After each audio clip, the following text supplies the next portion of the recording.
The entire point of the data transformations that you have been completing is to be able to evaluate why firms may report positive pre-tax income but zero or negative tax expense, since these firms are of particular interest to political leaders, regulators, investors, and tax-paying citizens.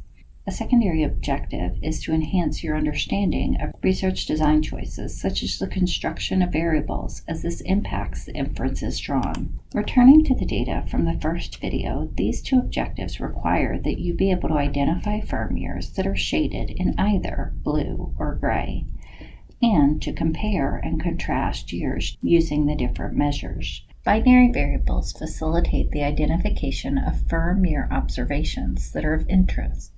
We will create binary variables for your firm ID, an ITEP year, and an ITEP year using gap measures. Binary variables are created using a conditional formula.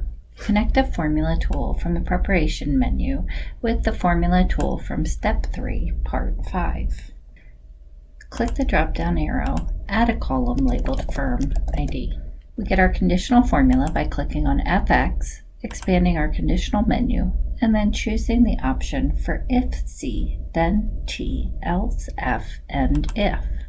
Replace C with SIC, and then I'm going to type in the SIC code for Amoresco Inc. You need to put in the SIC code for your company.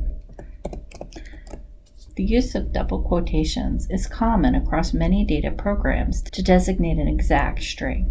Leaving SIC codes as string data made sense because SIC codes are useful for categorizing data, not for performing numeric operations. Replace the T with 1 and the F with 0. Since this is a binary variable which identifies all observations for your firm, the correct data type would be Boolean.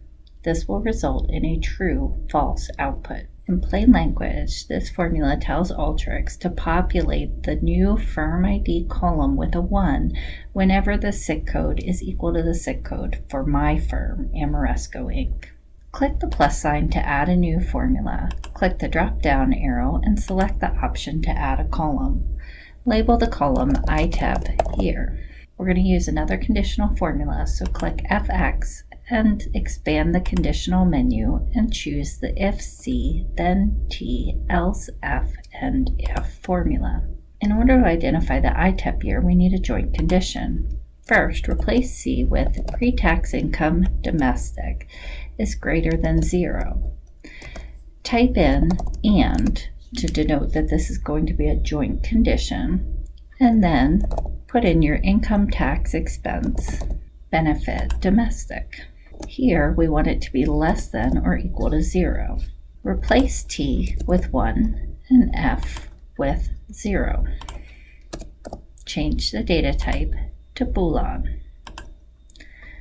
In plain language, this formula tells Alteryx to create an ITEP year column which will be populated with a 1 anytime that a firm has domestic pre-tax income that is greater than 0 and reports that their domestic income tax expense is less than or equal to 0.